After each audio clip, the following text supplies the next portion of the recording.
You know, I just ask sometimes a lot of films. I can totally admit that. I mean, like, oh, a man movie that has a cipher at its center? I'm shocked.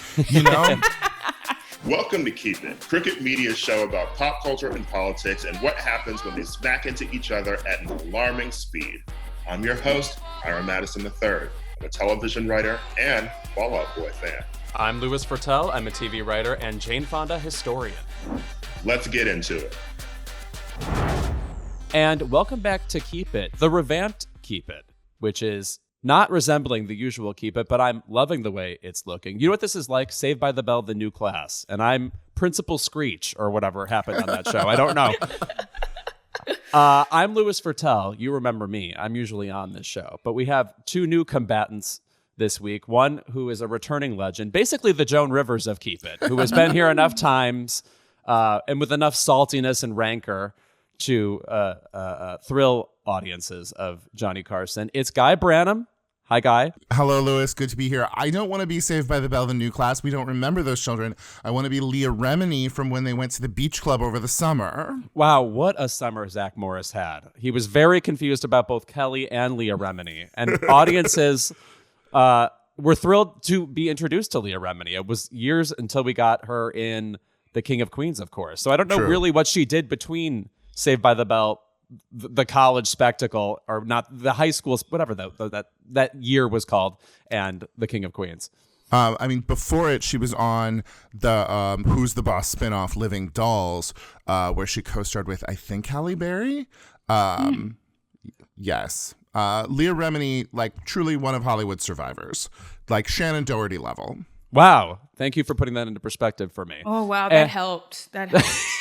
And also, I can't believe this. A first-timer to Keep It, somebody who a movie is not classic anymore until I have read her take on it.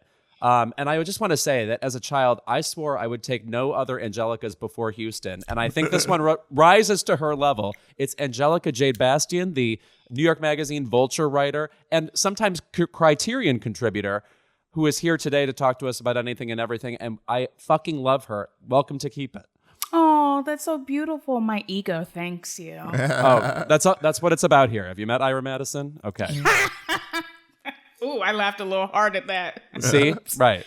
Now, let's just talk about what entertainment has sustained you guys this summer. What have you cared about before we get into the actual topics this week, which include Nope, the new Jordan Peele movie, and the new Ethan Hawke directed miniseries about the great Paul Newman and Joanne Woodward, the last movie stars, and whatever happened to real movie stars. What are you guys into lately? What am I into lately?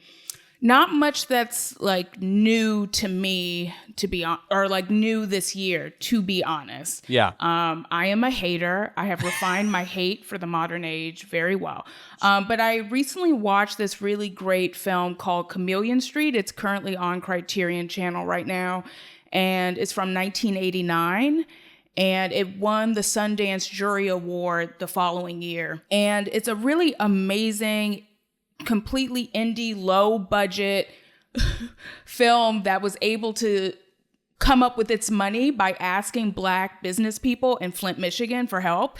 And it's directed, written, and starring a really great Black actor. He basically plays a Black con artist who keeps leveling up. He pretends to be a surgeon and actually performs a hysterectomy.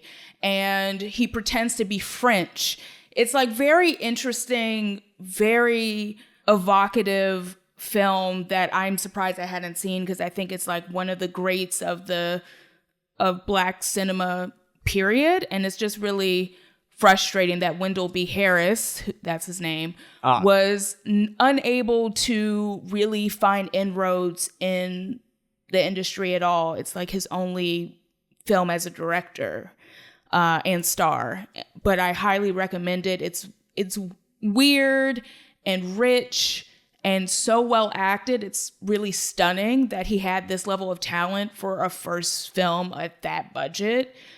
It's just, one of those frustrating reminders that pretty much everyone Black in the film industry in this country has, except for very rare examples to the contrary, have never been able to really craft the careers they deserve, no matter what level of talent they have. Also, this is like there are those movies every once in a while where it feels like the people in them have few connections to other movies, and so there's no real inroads to learning about this movie. You know, this isn't an exact example, but like the Barbara Loden directed movie Wanda, I mean, you might know her name through Elia Kazan, but like you have to be told to seek out this movie since it's the only one she made. So I can't even give you a reference point to another one, you know? It was such a chilling realization for me a couple of years ago that no Black actress had received more than 2 Academy Award nominations. It so underscores. I think we're now at 3 with Viola Davis. She's at 4. Okay, but it is so reflective of that idea. But that is something that only happened within the last 5 years. It's so reflective of the idea of just like the possibility of building a career. People who gave us amazing work, and then there was no second place for them to go. Correct. Yes. Guy, have you been, what have you been slurping down this delectable summer? Well, since Angelica insists on going highbrow, I am going to throw you a trash and then I will throw you a highbrow.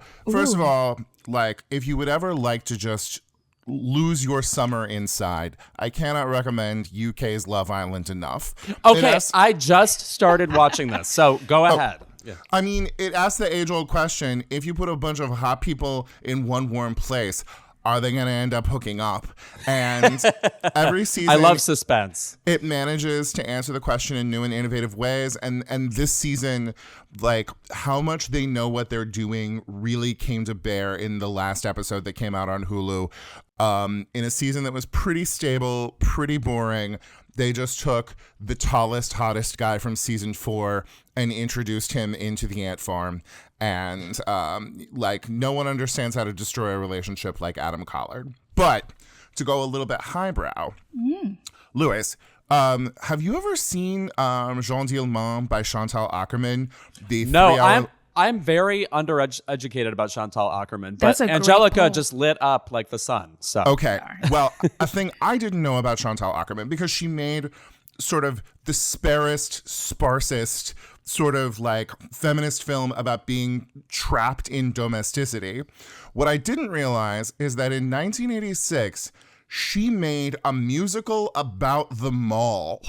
Like, it is on Criterion right now. Absolutely everyone is wearing like sherbet colored clothes at all time. It stars a Belgian pop star. And it's from an era when we didn't make musicals. So it's like so magical and fun to watch. And you're like watching it and you're like, why did this cold, judgmental lesbian make this movie? And then in the last moments, it just sort of says in the most offhand way, ladies, why are we staying in heterosexuality or capitalism? And it's such a delight. It's so much fun. And it's just sitting there on your Criterion channel if you want to go take a look at it. I love baffling musicals of the past. There's one from that era. Francis Ford Coppola directed the famous flop, One from the Heart, with Terry Garr and Raul Julia. Now, I just want to say, I'm glad life put them together. I think it was a good idea. I'm thrilled to have seen it. It is such a shocking misfire. The difference between Francis Ford Coppola in the 70s and Francis Ford Coppola in the 80s is to say he fell off a cliff. It's like he fell off a cliff and then hit the bottom and then fell off another cliff. Down. You know, but that said, Cotton Club has some good parts. Yes. And if you see the extra scenes with Jack Hay is also in Cotton Club. Wow. An early Jack Hay appearance in the extended version of the Cotton Club. But and then of course also the Peter Bogdanovich misfire at Long Last Love with Madeline Kahn and Sybil Shepherd among others. Eileen Brennan. All these people who, again, should be hanging out. But lo and behold, Peter Bogdanovich, not the man to make a musical, I guess. At any rate, thank you for your contributions. I decided to move on with the episode. Today, as I said, we're going to be talking about Nope, the new Jordan Peele movie, which it's just nice to have a director where you have to talk about the movie, regardless if you have any opinions about it. It's nice to have somebody who's making something that mainstream and that discussable. That feels like a thing of the past in and of itself. And speaking of things in and of the past, we will be discussing Paul Newman and Joanne Woodward, the subject of a new mini-series by famed Before Sunseteer Ethan Hawke. And talk about what we're missing in current movie stars, if anything, and if Keke Palmer is bringing it back. Okay. And Angelica's like, I've made up my mind about that. I love Keke though. I'm more worried about industry actually cultivating stars, but we'll get into that. That's true. We'll get into that. Absolutely. We'll be right back with more Keep It. Nope, the third film from Jordan Peele, opened this weekend to positive reviews and earned $44 million over the weekend, dethroning Thor: Love and Thunder, which is the most Harlequin romance novel title of all time, from the #1 spot. It's the latest horror thriller from Peele, one of the few remaining filmmakers who can deliver original studio blockbusters of this scale and cultural excitement. I just want to say my first reaction to hearing the name Jordan Peele now is I thought to myself, well, he's kind of like our Rod Serling. And then I remember he gave us a Twilight Zone TV show we barely cared about. So my observations suck, and I will be revamping them. What were your first impressions watching Nope? Were you excited for it in general, or weary of horror in this day and age, or what? I love horror. Horror's my bitch, okay? It's horror and noir. Those are my two genre girlies. They give what a bitch wants and needs. I'm going to let people who maybe are more positive on the film go first. I don't want to seem like a hater off the bat. But you do it so well. We want you to be yourself. I do, but I'm trying to be a better person, Louis. No, actually, that's bullshit. I don't really give a fuck if people think I'm a hater. I have complicated feelings about Jordan Peele's work. And I think it's a testament to how shitty the industry is that we praise original blockbusters that have even a shred of intelligence and craft. I'm like, damn, this is how bad shit is, that it's like, oh, wow, I can discuss a movie. It's great. And I'm like, damn, what the hell's going on? With Nope, I was very curious to see how he would continue to develop, and the cast is really great. I especially love Keith David popping up in anything. My fucking king. It feels like, considering he was in They Live and The Thing, it almost feels like this little nod to Carpenter in a way. Remember how great this dude was in all these great horror movies? And that's where my positivity ends. I don't even think the movie is bad. I don't want to be like, oh, this movie's shit. It's not shit. It's just, to me, I wanted to shrug after getting out of it. I wasn't moved, awed. And awe is very important to blockbusters to me. I think that's one of the key things to a great blockbuster is evoking a sense of awe in the audience. Holy shit. I'm actually going to concur with you on most of these statements, but I wanted to add another footnote. And similar to the Keith David thing, also makes a cameo is Osgood Perkins, who used to be known as Ozperkins, but he's Anthony Perkins' son, of course, horror icon, gay icon, pencil neck icon. We exist. And it was cool to see him in the movie too. Guy, what did you think of the film? Just side note on Perkins, though, he's a fun horror director. So if you want to look at some off the beaten path horror films, he's interesting. I hate a horror movie. I truly do not want to watch a horror movie. I usually once a year there is a horror movie we're all supposed to watch, and I will read the Wikipedia entry for it. And that is my approach. I was mostly struck by. I'm fascinated by how much every Gen X and older millennial director is preoccupied with Spielberg, and the amount of sort of Spielbergian energy that there was around the film. I enjoyed it. Keke Palmer was such a it exists in Nope exists in sort of a horror world, but it also exists in a Western world, and Keke Palmer having to play the role of the sidekick whose constant banter provides energy while the quiet brooding guy at the middle is quiet and broods. I was, delighted and in love, and then also trying to get around, the movie throws a lot of ideas at you when it comes to representation in media. There is sort of a side plot with a 90s kids sitcom that is asking a lot of questions about representation and objectification and trauma. And trauma. And I was fascinated by these issues, and maybe I am too trite. Maybe I walked into a Jordan Peele movie just sort of saying what am I supposed to get? What's the big politics here? But it was interesting to me. I kind of liked that it had ambiguity to it. And I also just for me, I didn't like that the alien looked as much like pieces of fabric as it did. Yeah, I really didn't like that design at all. And I'm like, I don't know, just... There was and something the idea is the idea is interesting about like a living ship kind of idea instead of, here are a bunch of aliens that, people would meet after being sucked up and get probed or whatever the fuck they want to do.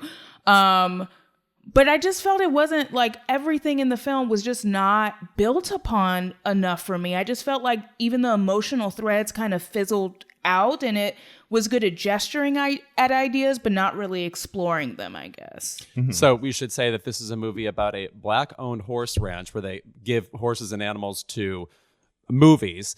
And they're sort of down on their luck at the moment, and that's Daniel Kaluuya and Keke Palmer who run it. And then... so they live in this Western-style, giant open area ranch thing that basically comes under attack by something paranormal, and they end up trying to deal with that and then trying to capture it on film. I have to say, I felt like I was missing the scene that set up the stakes for why they would really care to capture it on film. Or that why we would care.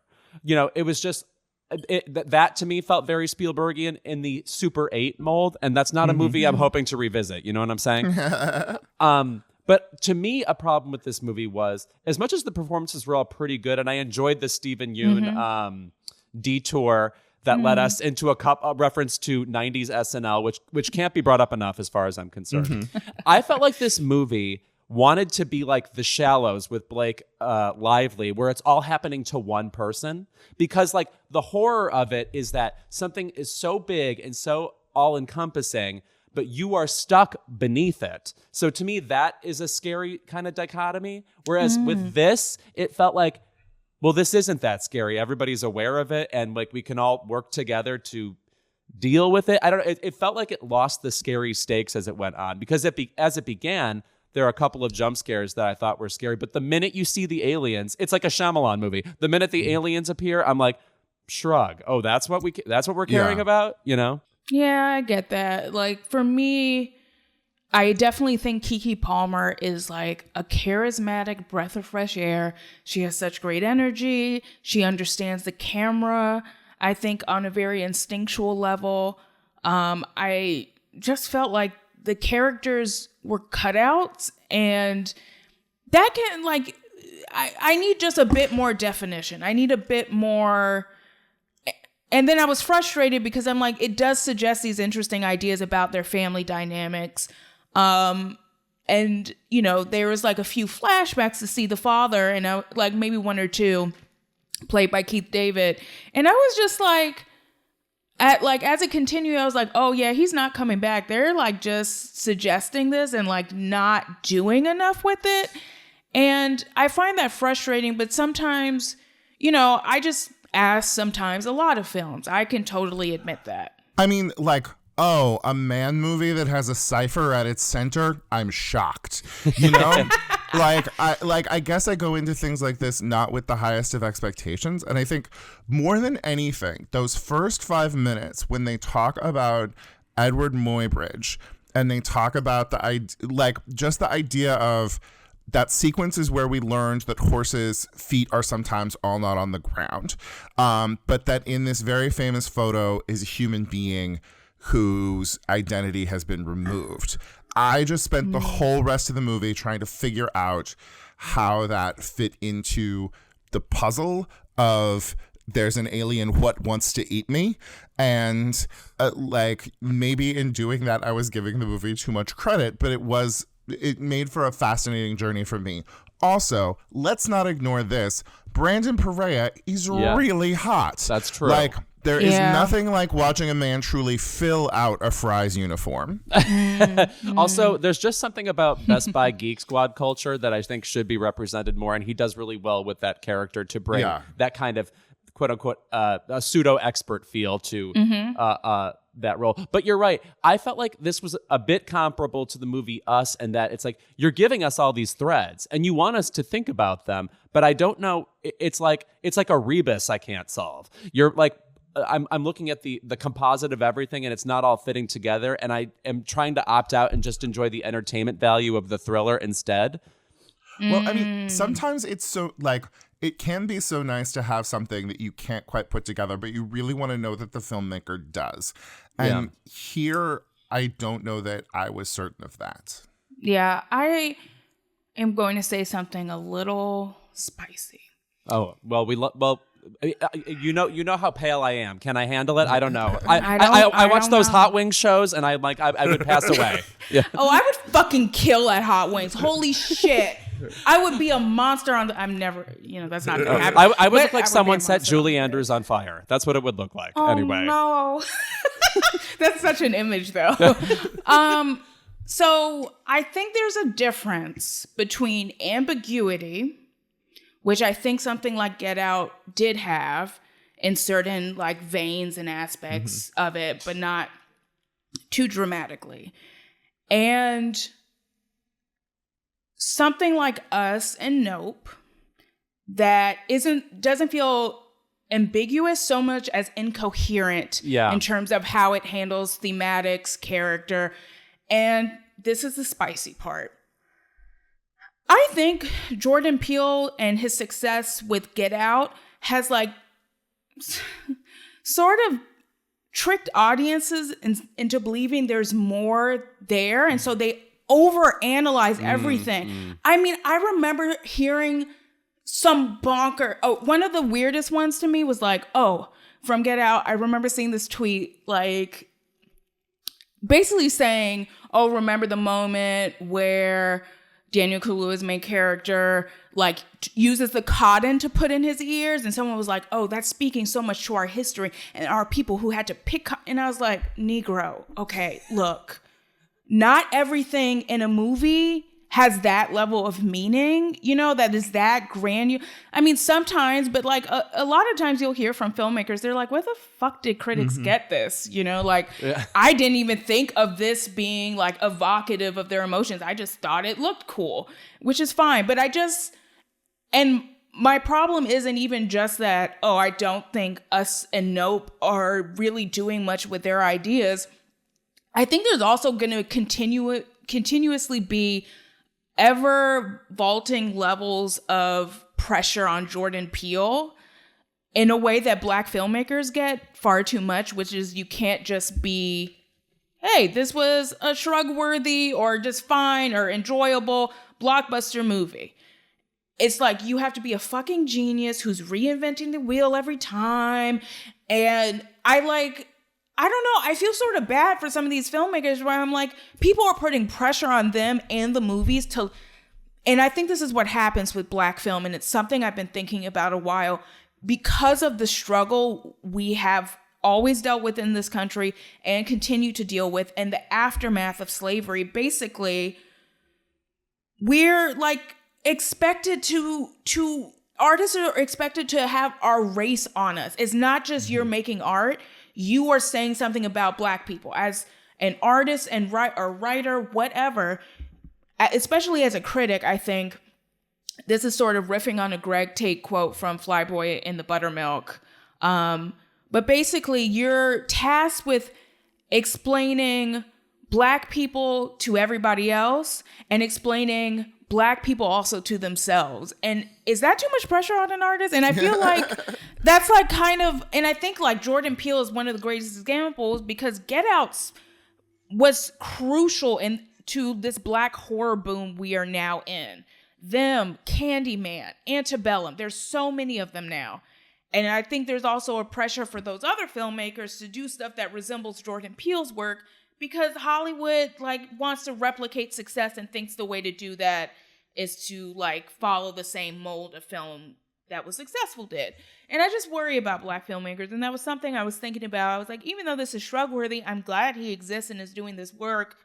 And it's just too much pressure, though. No film or TV show can solve for us what is happening in real life. And I think sometimes audiences want to see freedom and only joy and all this shit only on screen because we're suffering so much in real life. And I don't know. It's something that this movie did bring up for me. I mean, there so frequently can be an onus to be important, like that.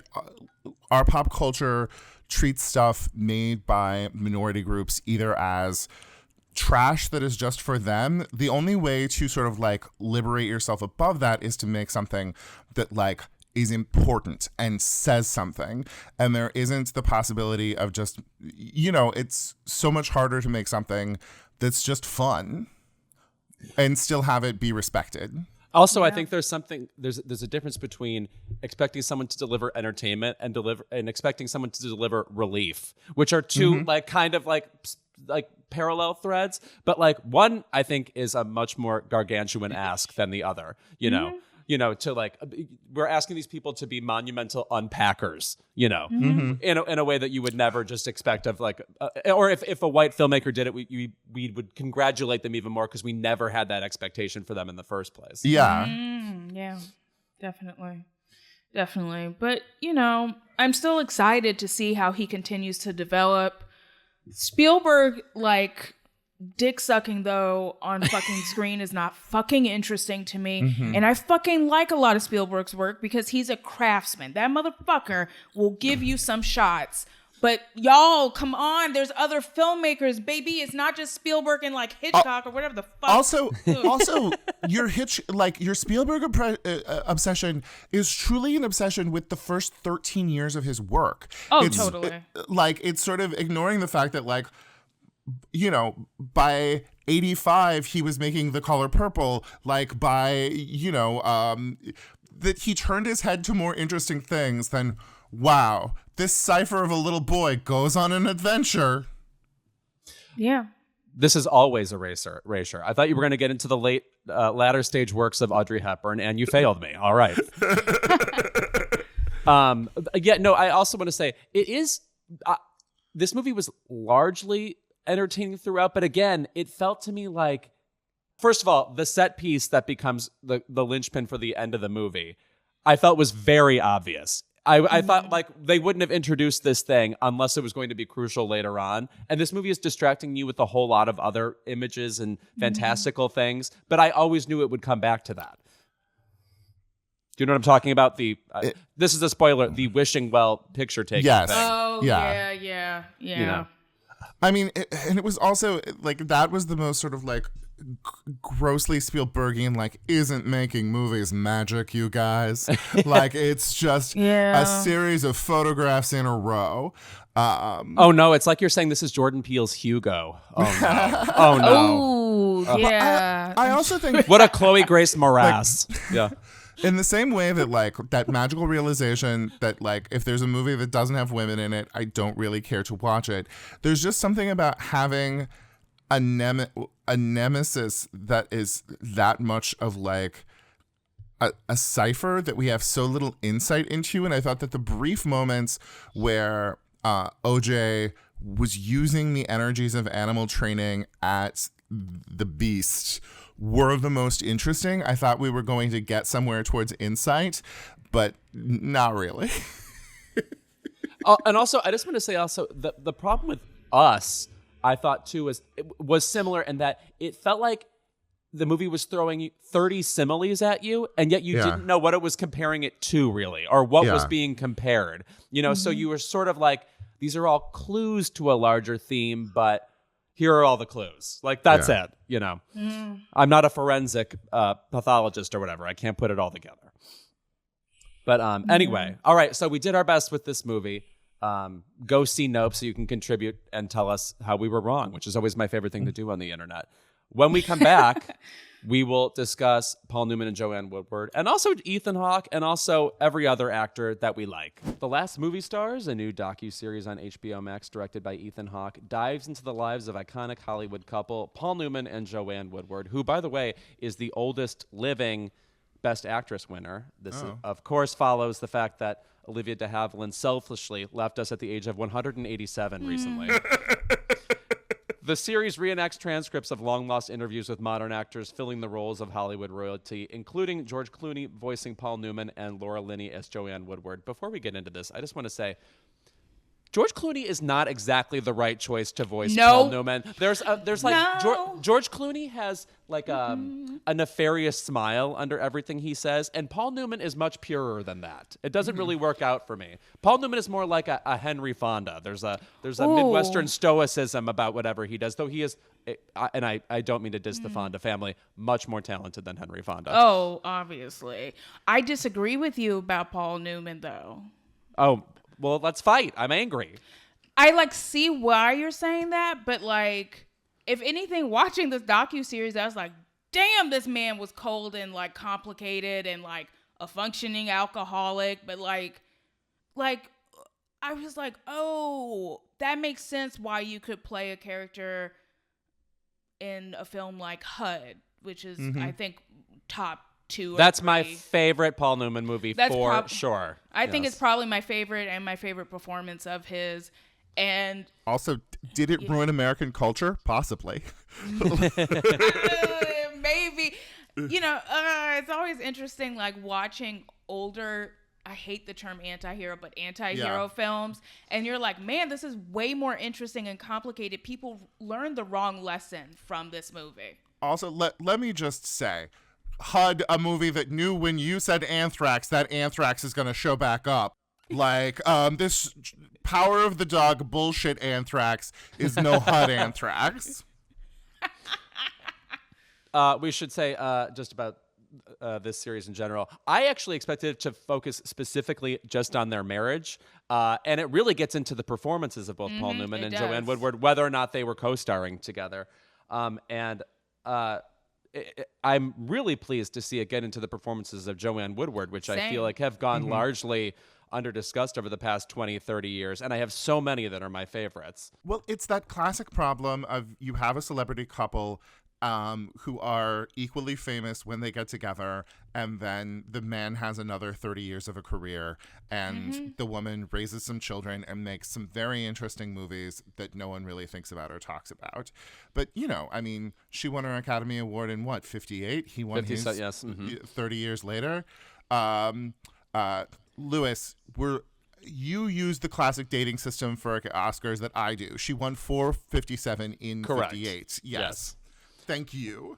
But what a luminous performer, and truly someone who is at the forefront of making projects she wanted to make. Rachel happened on her shoulders. Totally. And even towards the end of their career, something like Mr. and Mrs. Bridge is something that she did. So she wanted to make happen. And he, the wonderful thing about Paul Newman, is treating your spouse a little bit like a human being a grossly noble act in the mid-1980s? I'm going to say sure. But, he would show up and be in these projects that she really wanted to make so that they would get made. It's always the trouble with those relationships is from a distance they are beautiful, and it's really hard to get closer to them because then you just get the specificities of humanity and also mid-20th century gender relations. Yeah, totally. And it's I've always been really drawn to women artists who were married to more famous artists and who were men, and how their careers took a backseat. See, this is why I don't motherfucking date, because let me tell you, girls, no fucking man is worth it. Dick is abundant and low in value. Please, ladies.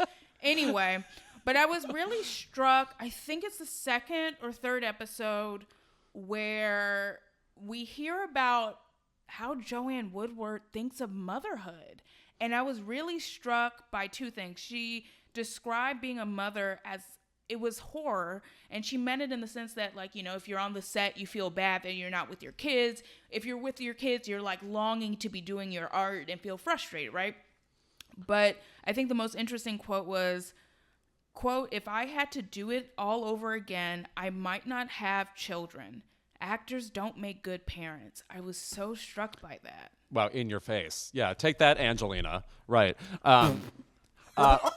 Also so evocative of just like the crisp line from Hepburn of like, if you do both, you're going to be mediocre at both of them.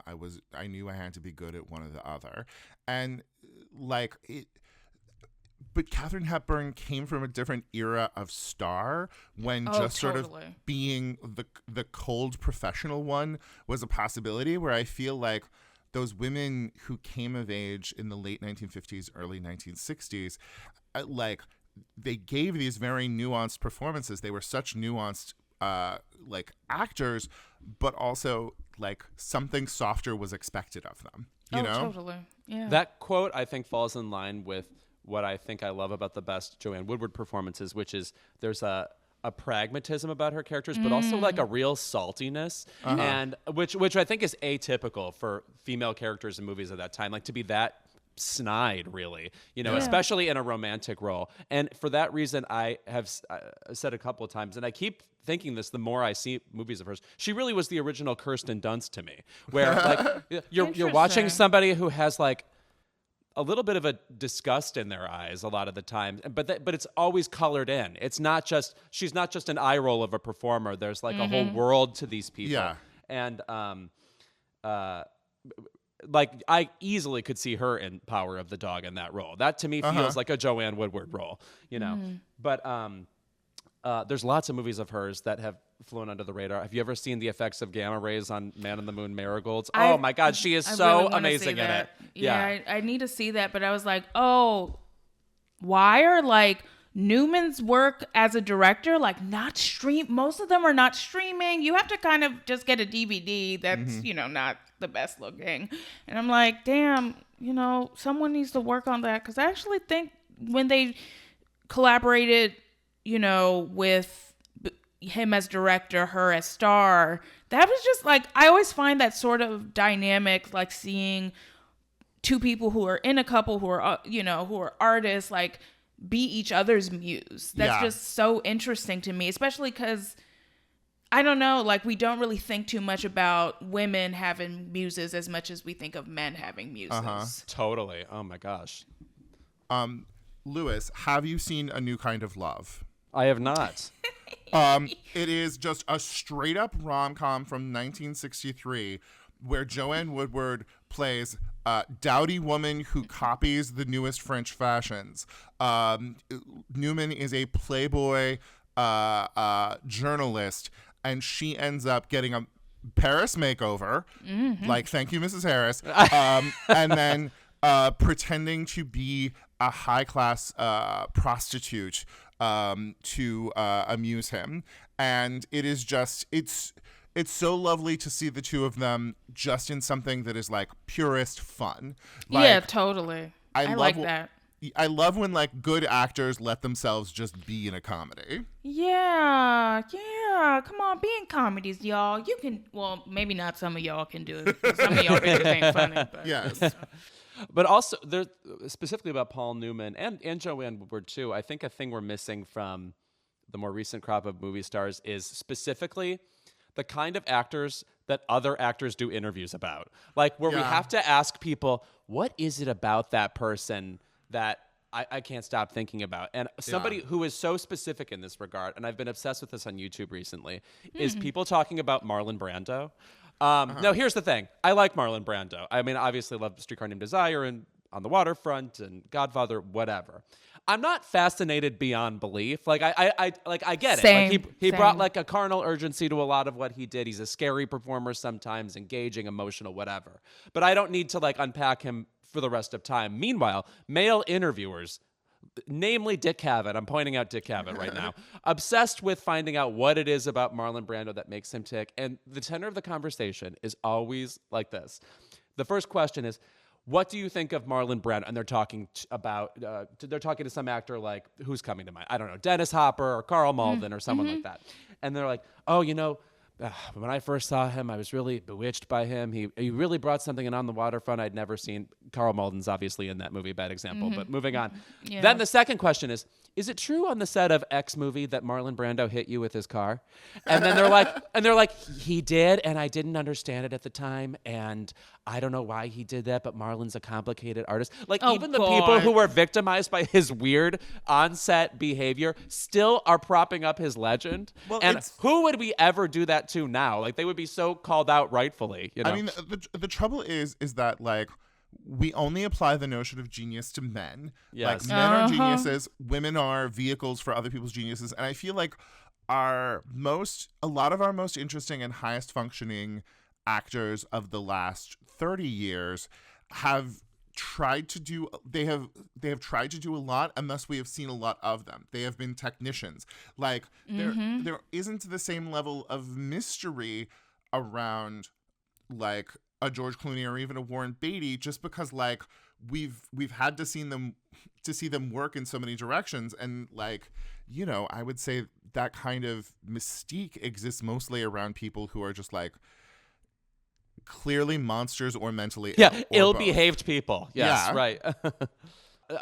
Specifically also, I feel like in the past 20 years, there's been a real move towards relatability among actors. It's like instead of being... Fuck relatability. I know. And instead of, like, doing your thing and disappearing, the Beyonce thing, which, by the way, continues to work for her. People are like she's like the last celebrity we have questions about, right? Yeah.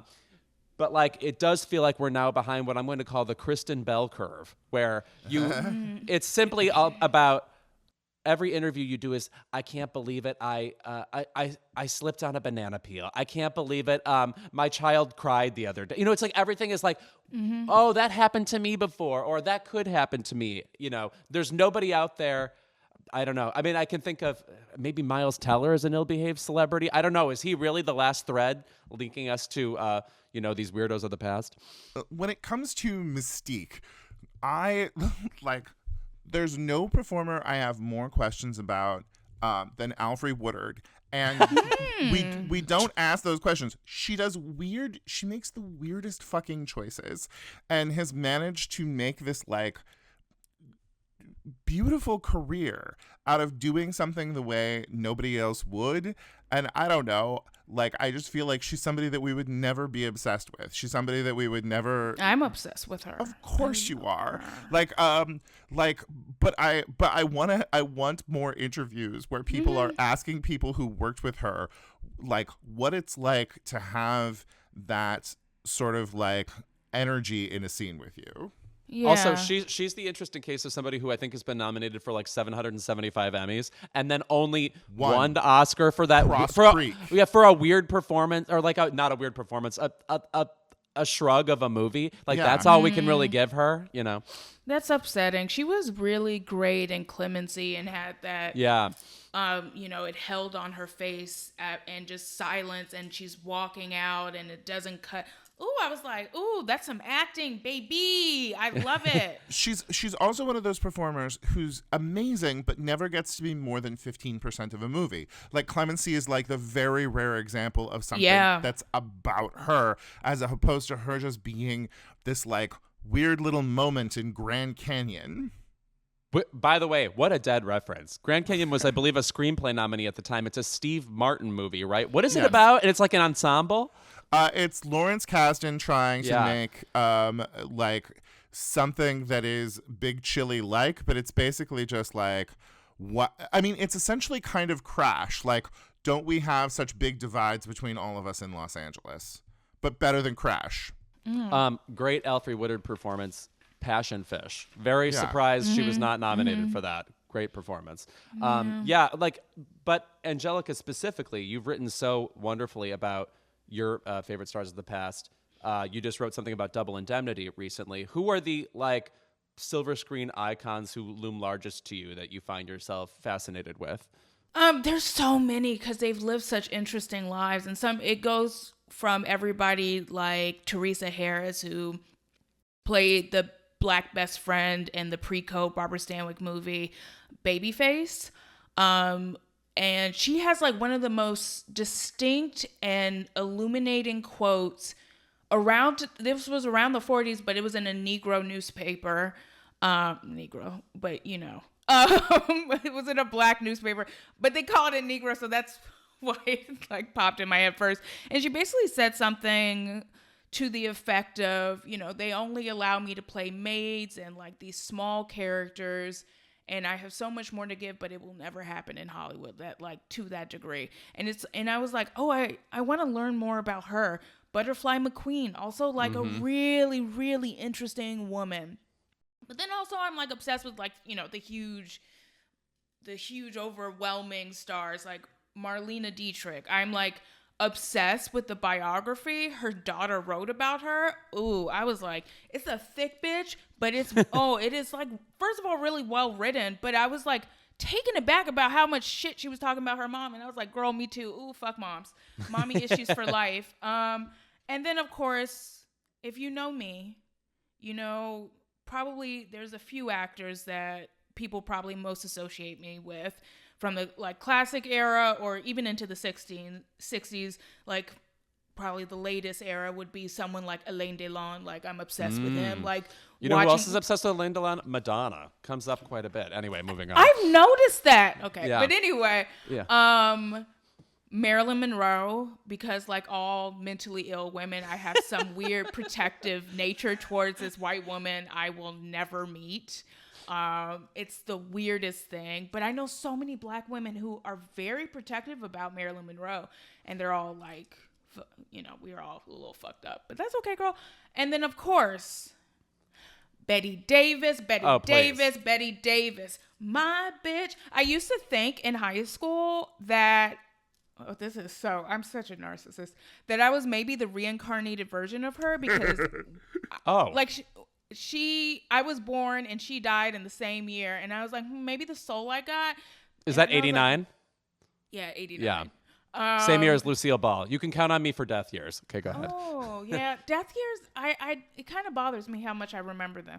But anyway, Betty Davis is just, I think, through the history of Hollywood, maybe even the history of American acting on screen, period, I think she understood women's anger with a specificity and interior life and a boldness that like no actress has been able to consistently do over decades, like taking this emotion and like showing different sides of it.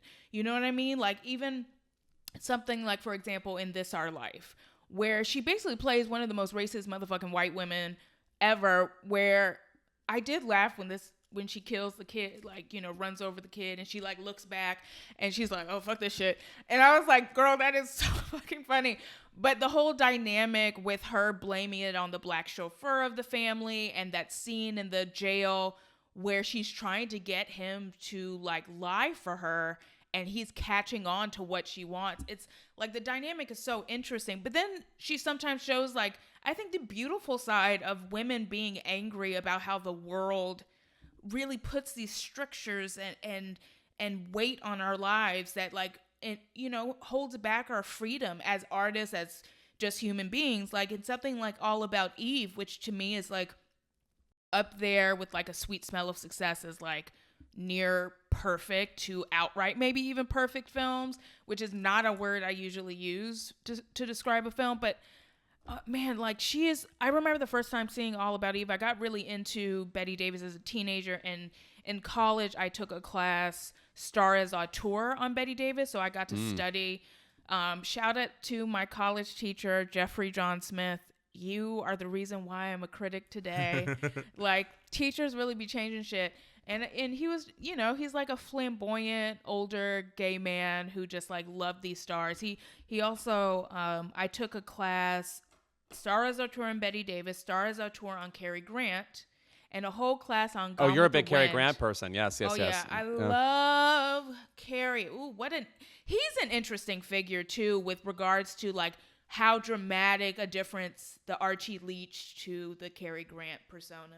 Okay, truly, one of the things we don't have that we had in the 30s was somebody with a nonsensical accent. An accent that just came out of a third place that just meant Katharine Hepburn is Katharine Hepburn in America and in The Lion of Winter, and nobody's going to question it. Like Cary Grant was just sort of like, what is that even? But like... It's truly, zingy patois, yeah. But like also sort of like the most like warmly charismatic, sexual, like energy coming from this person that you couldn't quite place, like both regionally or sexually. I feel like without actually both these people, but specifically Bette Davis, if you deleted any one particular star in like American cinematic history, who would leave the largest hole? I think Bette Davis is number one, because not only was she such a powerhouse, and as you said, really articulates a kind of rage and sorry to be crass, cunty thing that I think did not exist before. I honestly think she invented the idea of being a cunt. But there's something... it's like, I'm in your face, I'm right, and now I'm going to slam the door. Well, there's something about being made of human bondage. Like it's the like worst possible role to have. You're just like the worst, and that she managed to make that something where she got a fucking writing Academy Award nomination because everyone was obsessed with her. It really does sort of like open up the door to say, find that energy in these other places, in stories that are less disposed to them. Oh, totally. Yeah. Of Human Bondage, by the way, fascinating to watch because it's one of the few Bette Davis movies where she's not the star marquee person. Mm-hmm. Like the movie is more furtive about learning who that character is, whereas in every other Bette Davis movie, she storms off the veranda and into the screen. Like we're immediately acquainted with who she is and know all of her ambitions because she says them. You know. But also, yeah, you're right, Cary Grant too. That like the combination of like, I'm gonna call it athleticism. Like there's just the way he like weaves through a scene is very interesting, mixed with a bit of naughty charisma. Like there's like a music to everything he does in a way that is not the same as someone like Humphrey Bogart or whoever else was lingering around at the time. Even Jimmy Stewart or whatever, whom I adore. And I think in a way Jimmy Stewart is underrated in that he brought a realism that precedes the actors we say brought realism. Oh, totally. I think people don't know how to talk about screen acting. That's why I'm so obsessed with writing about it, because it's like it's like trying to capture smoke in your hand, right? Like it's such a curious art to kind of study.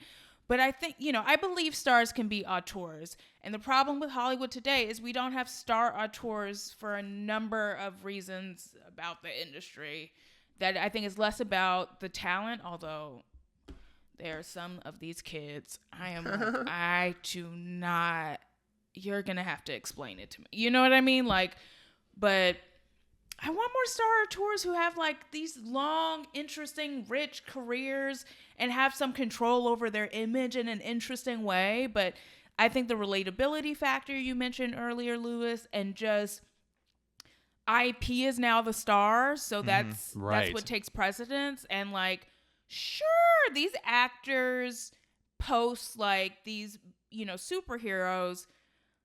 They have complicated, like Chris Evans is in a weird place, I think. Like, I don't find him interesting as an actor, but I'm like, the gray man. Like, oh, I guess you like working with those Russo brothers, but also Ryan Gosling, why the fuck was he in that movie? I'm like, bitch, this is what you came back for? Right. This? Concerning. Yes. Questionable. No, like even Timothée Chalamet being in Dune, it's like, couldn't you have made 3 more? I'm not saying this is the best movie on earth, but like Beautiful Boys, like something about where I'm like, wow, you're on the brink and we're obsessed with your severity as an actor kind of roles. Well, I'm fascinated by these people who like sign into the Marvel Cinematic Universe, which becomes this leviathan that like consumes all aspects of their career. Is there any space left to do anything else? And it's like, sure, you're making a bunch of money, but like, what are you doing that you've committed yourself wholly to this thing for 7 or 8 years, cameoing here and doing your own movies or whatever? It's like, what did you want out of this? Like, really, what did you want? No, yeah. now the question of Elizabeth Olsen has come to mind, which is she came to us in Martha, Marcy, May, Marlene, and once upon a time, that would have been the kind of movie she made for the rest of her career. Yeah. Now she is doing this witch shit, which, unless it's related to Miss Stevie Nicks, it's not something I need to see. Well, and the thing is like, she's so good in it, but also just the trouble of being in a machine like that is like, a lot of it's really poorly written and does not give her anything interesting to do. Yeah. Yeah, I'm going to sound pretentious for just a second, but it fucking pisses me off. Two big things about fucking stars right now. Besides the fact that they're ugly, and I think a lot of these bitches are untalented. The ugliness is a paramount concern to me, too. Yes. Yeah, beauty is the pleasure principle, baby. That's why we love film. We want to look at interesting faces, at least. Their faces are not interesting, and they're not beautiful enough to be interesting either. But anyway, so maybe three things. But I'll say that's number one. But number two, these bitches don't be liking film. I'm like, why are you in this industry if you don't know shit about it? And number three, I'm sorry. I want artists. I don't want brands. I don't want to watch a bunch of brands playing off each other and these sexless, boring ass movies. I want art. I want passion for the art. I want to see people wanting to create something that like gets under your skin and has maybe even a lasting effect on the world. The moment the Marvel bubble busts, these fucking movies are already forgettable. They're only going to be talked about in a business sense. Yeah.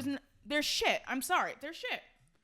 There are two people who I feel like have fought tooth and nail to maintain a sort of singular artistry as screen presences, and what's gone on with them is, I think, related to this conversation. One is Cate Blanchett, who I feel like has in a Bette Davis way been given these protagonist roles that are super dimensional and eye-popping, right? Like Cate Blanchett is one of those people you just can't stop looking at because every micro choice registers, you know. But at the same time, it's like what she's able to do becomes packaged and expected, and so then we put her in movies like Nightmare Alley, where it's like it's like an idea of Cate Blanchett, as opposed to like her getting to explore. That said, we're getting this new movie Tar from Todd Field, and it better be something. I'm ready for her to come back. And also Helena Bonham Carter, who I thought once upon a time was like one of our most interesting actors, and then as time went on, she more often than not got to be like coloring book illustrations of Helena Bonham Carter, as opposed to the awesome, you know, strange and cerebral and sarcastic person we met in Room with a View. I mean, the rough thing is that like the studio system was terrible and exploitative in so many ways, but it allowed a relationship between the star and the process of developing a movie to exist, where now we're relying on CAA to do that.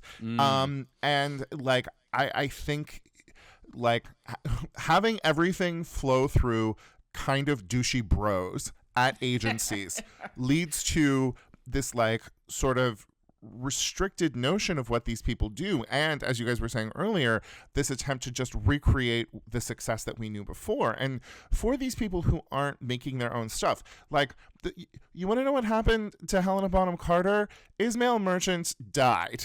Yes. James Ivory got real old. And like the thing is she is capable of so much more, but for a period of time she had people present who were thinking, like, who were very capable filmmakers who were like, what can we do with Helena?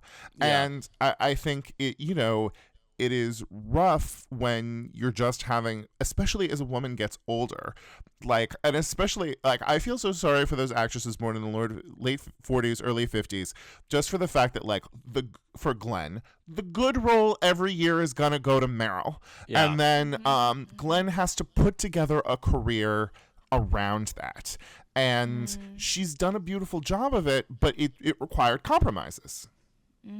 That's a good point.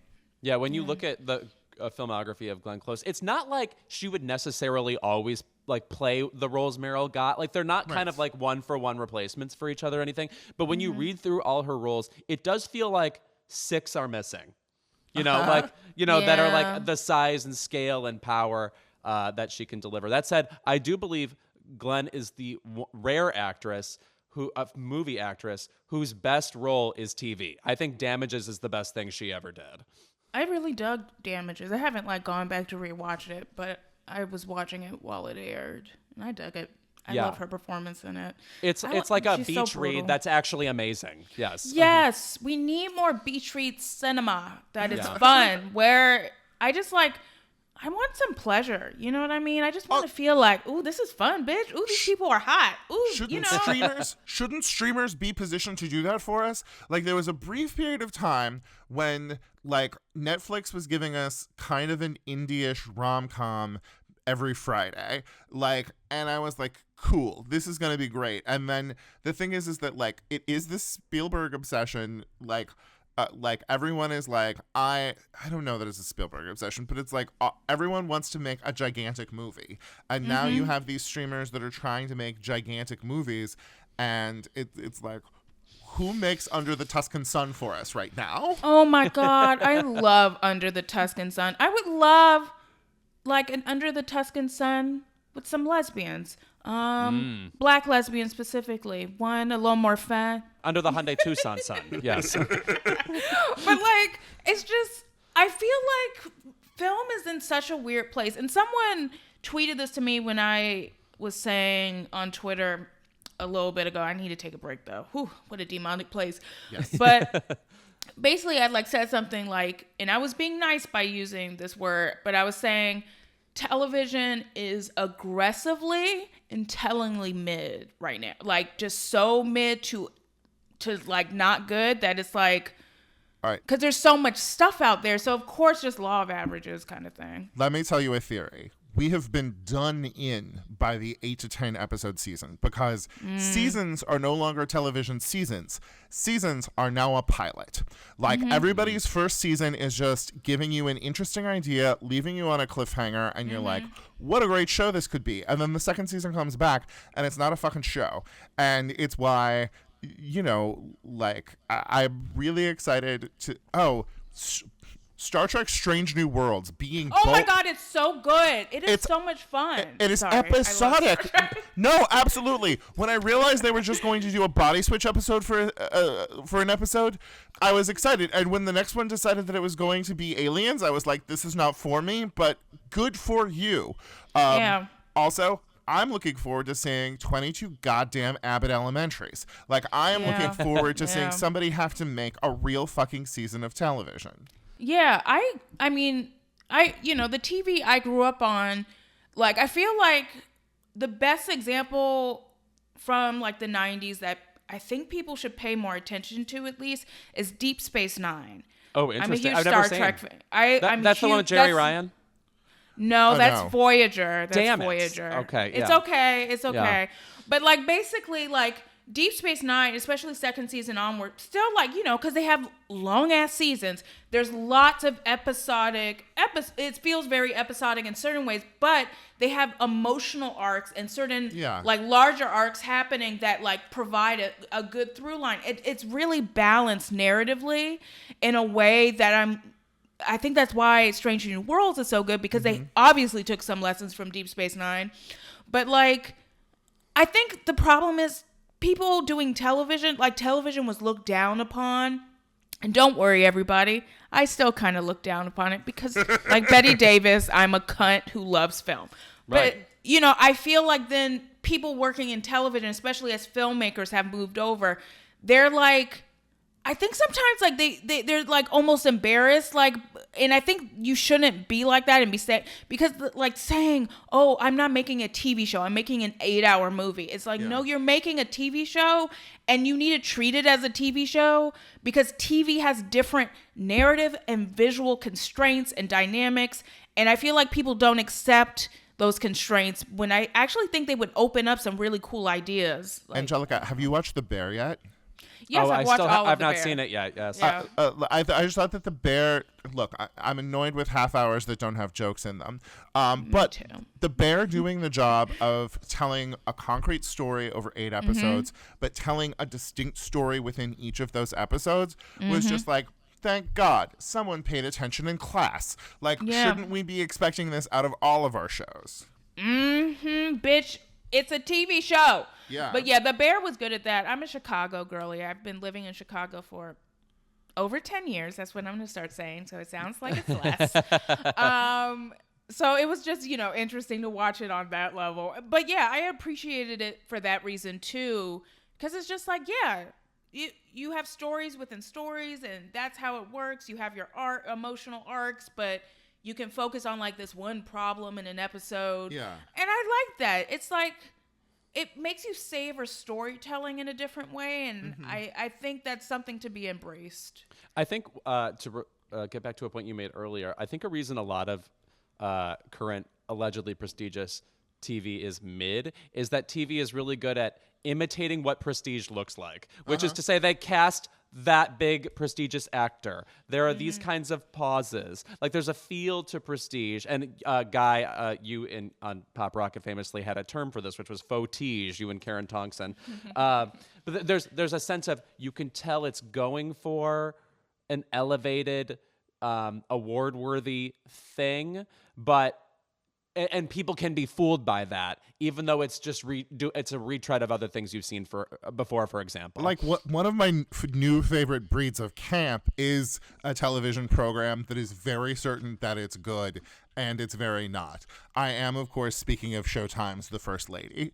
Ooh, and yeah. like it was, but also The First Lady at it, like that Michelle Pfeiffer performance was so good. Imagine getting bad anything for less her. from her. Yeah. I know, Queen.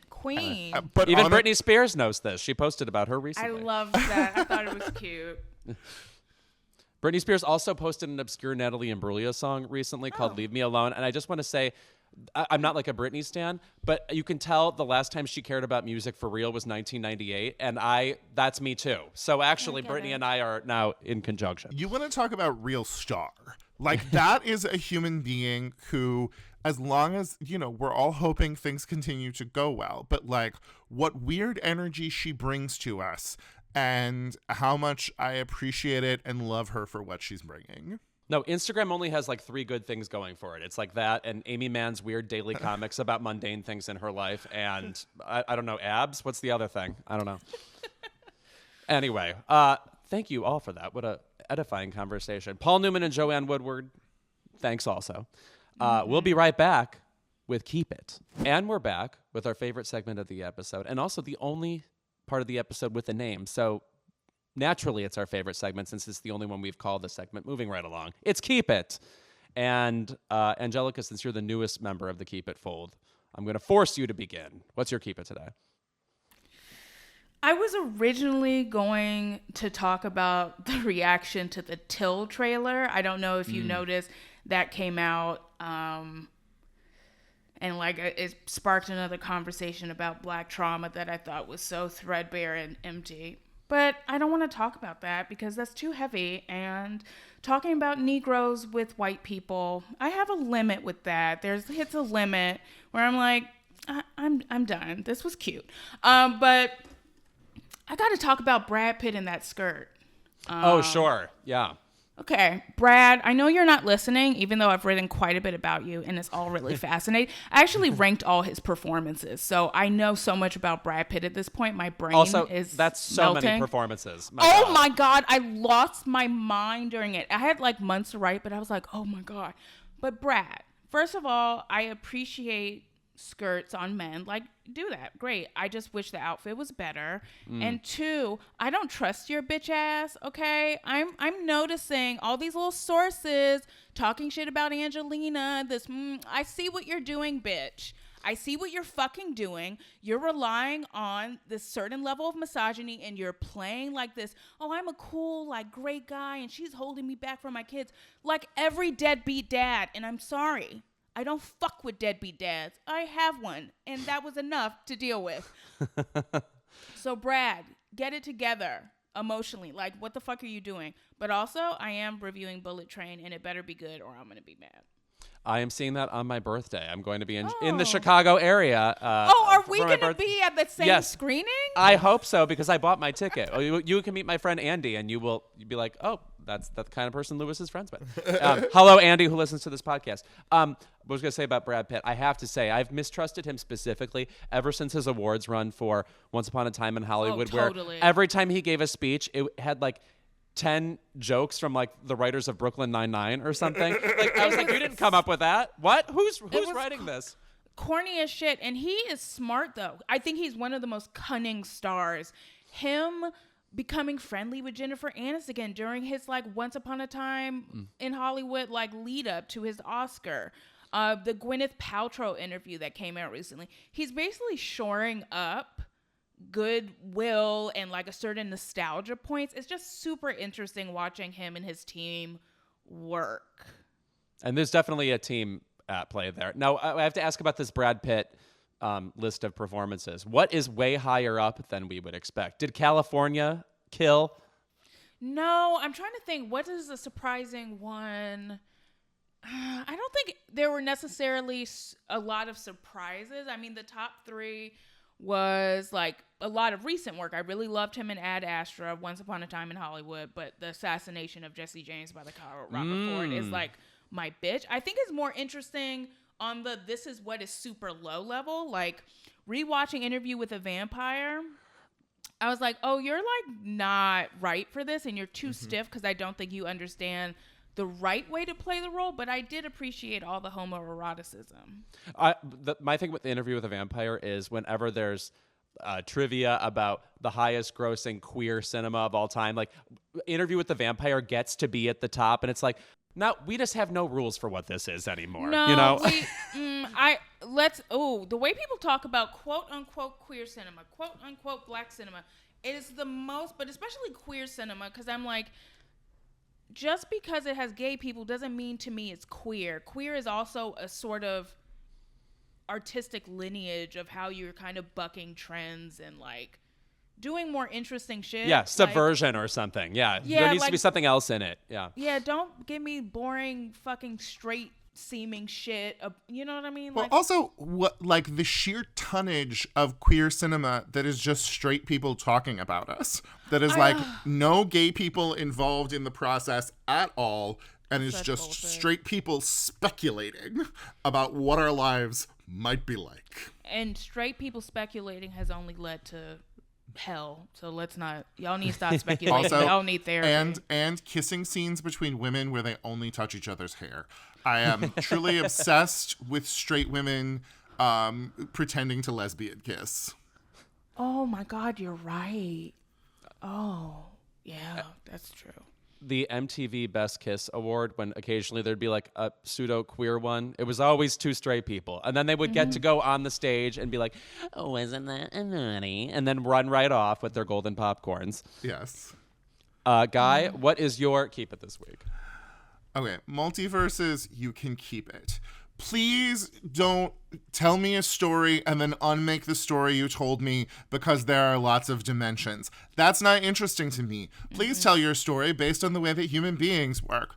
Like, Everything Everywhere All at Once told us a great and beautiful story using multiple dimensions. Also, so did Sliding Doors. We've got it. It's taken care of. You don't need to, like, I'm obsessed with this straight boy instinct to make something complex through the most artificial means possible so that it seems like a cool little trap while saying nothing about interiority or human beings or anything like that. Every straight guy thinks Inception is the best movie in the world. Ew. And like truly nothing happens in it that is any way relevant to me. So like watching like this Doctor Strange bullshit, like even the Spider-Man I didn't find particularly interesting. Was I dazzled by the work of the line producers and lawyers who managed to make all of this possible? Yes, I would love to watch a documentary about that process. But when it comes to the idea of multiverses, you can keep it. Oh, yeah, that's a good keep it. Honestly, I wasn't enamored of Everything Everywhere All at Once. I liked it as an acting obstacle course for Michelle. And she, of course, nailed it. Like, as you're watching the movie, you're thinking, what did they even tell her to think about in this scene? Because it's just jutting with all these sorts of weird intentions and scenarios. So at any given point, like 15 things are going on. But ultimately, it just felt like, to me, 100,000 easy pitches. Like, oh, now do a scene where you have these crazy fingers. Now do a scene where you have that. Like, to me, they didn't add up to anything. And you got the gimmick after 5 minutes. So to me, it was tedious. Unfortunately, I agree with Joyce Carol Oates about this. I really thought that taking like a lady who runs a laundromat, and that's supposed to be a boring movie. That's supposed to be a tiny movie, and sort of like showing us very visually the bigness that is within this human being, like how much potential she had. Like, while watching that movie, I was like, my mom was a cafeteria lady who didn't do much like outside of her little small town, and I was like, I'm excited for my mom to watch this. I am excited for her to think about the largesses that exist within her. That's beautiful.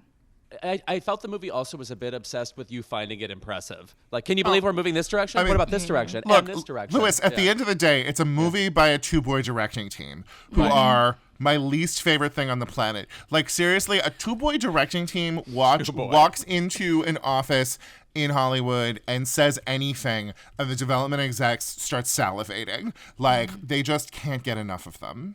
My keep it for today is also about a two-person team, but that person team is Mayim Bialik and Ken Jennings, who were both just named, for the time being, the hosts of Jeopardy. They're going to both keep doing it in tandem. Now, I am fine with this. I think we have established at this point that reading questions is something many people can do.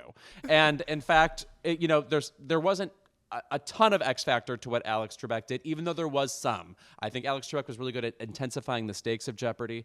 I think he was really good at having mystique, like being somebody who could be both proud of contestants and aloof. And within that avuncular zone, you wanted, there was some, you never knew what would get his goat, kind of. And it was exciting to see, just his weirdness on screen. There was something weird about him, and it was fun how it interacted with the game. My keep it goes to the complaints people have about Mayim Bialik. I'm not saying you can't prefer Ken Jennings. I think I would ultimately say I prefer Ken Jennings too, just because he comes from the world of trivia. So his reactions to correct answers and, oh, that's a common misconception that, it's the Book of Revelations when it's the Book of Revelation. Just his know-how about certain, about trivia in general really adds something to the game. People's comments about why Mayim is not good at the job are so shocking to me, and they are rampant. The one I see is she's so mean, which she literally is just reading the correct answers. Is it really mean to be like, the answer is the Book of Revelation? She's not being, quote unquote, another word I hear all the time, smug. No, she literally has to do the job of correcting people and correcting pronunciations, which a lot of the time, if I'm playing a trivia game or whatever and I have to say the answer out loud, I'll get the pronunciation wrong because I've only read it, for example, on trivia sites. So, I might not know it's pronounced, I don't know, vehemently, or I don't know, whatever the word is. But I just feel like the criticisms are unfair and strange. I mean, you can say like she's not as knowledgeable as Ken Jennings, or she's not as I don't know, intense as Ken Jennings, I guess, or as Alex Trebek. But it just feels like she's done a good enough job and has been efficient and smart, and people who otherwise would never have given her the chance to even attempt the job are the ones dictating why she is bad at it. And so I just have to say, again, when I watch a woman reading like answers, for me, it's almost emotional for me because it's the rare chance we get to see a woman being authoritative in this zone. There are so few female game show hosts. And I think there's a reason for that, because we don't want them to feel like the smartest person in the room or to run a dynamic in a room. Yeah. And like if you watch 70s, 80s game shows, which I love all these shows, they are all just random, very old white men. And it's like, that's who we're comfortable calling an authority. And I still think we have to buck that going forward. Oh, totally. Totally. Are either of you Jeopardy people? Guy is one of the few gay comedians who I believe might be better at trivia than I am, and it is disturbing. No, I'm not a Jeopardy gal or do much trivia, to be honest. Really? You seem like you contain trivia multitudes. Oh, that's so sweet of you to say. I think the only time I've done a trivia thing, I do sometimes like movie trivia, but like My friends are like, we're not doing that with your ass. Guy, do you bar trivia much recently? I mean, I had a real run earlier in the year where I was going to High Tops on Tuesdays, and it's purest delight. But like, I honestly should not be going to a place where I'm just answering questions and drinking. Like, it is indulging in two habits that I enjoy far too much. But it is truly the time when I feel most alive. I just want to say, gay pub trivia is a specific kind of queer hub that needs to be amplified more, because it really, it's just like, it's the rare place where all of the particular information that gay people accrue is given a place to shine. Like, where else can I talk about knowing that, I don't know, obscure Janet Jackson single from 1990? Because they're not going to ask about that on Jeopardy. Well, and also gay male obsessive fussiness is something that we see in fashion and deltoid definition, but you aren't always seeing it as it applies to, municipal geography in the United States. Yeah. And, it all just comes down to, we all developed crazy powers while we were closeted and then lost them the minute we started having sex. Like, there was a lot of time to learn about urban boundaries when you were 16 and alone. That is true. That is really true. No, I've kept mine going. I've decided to power through. I'm still on the Wikipedia for Best Supporting Actress, gleaning information. So just know, Joan Loring in The Corn is Green, starring Bette Davis.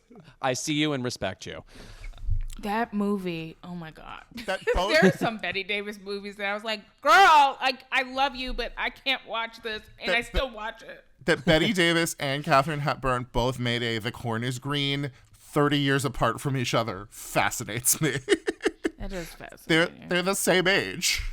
Right. Yes, they are. Yeah, I think both born in the 1900s, the first decade of the 20th century. Yes, right. Okay, that has been Keep It. I hope it has been an edifying episode for everybody else, because I am simply awash in good vibes. My least favorite word, vibes. Does the erosion of my brain in the past couple of years, mostly thanks to the pandemic, but it really feels like queer people, to describe anything and anywhere going on, vibes is the word we have chosen, and I don't know even what it means anymore. Yeah, that would actually have been a good keep it, because there was that article on The Bear about, it's just vibes or whatever, and I'm like, no, what you're talking about is maybe a problem with TV that's not what the fuck sort of criticism is that? Can y'all use words that right? Yeah. The fuck? Let's try a sentence. Yeah. Yeah. Anyway, thank you to Angelica for being here, and this will be the first time of many. So this is basically a prison sentence. I'm sorry, you're here now. Ooh, I can't wait. I love a good fucked up relationship where I'm stuck with people in a small room. That sounds hot. Yeah. And Guy, thank you as always for your expertise, your laugh, and who you are. Always a pleasure. Lovely to see you guys, and lovely to meet you, Angelica. Lovely to meet you too. This was so much fun. I love talking about Betty. Oh, what a queen. We'll be back next time with a full Whatever Happened to Baby Jane deep dive. Victor Buono, your name will be spoken. This has been Keep It. See you next week.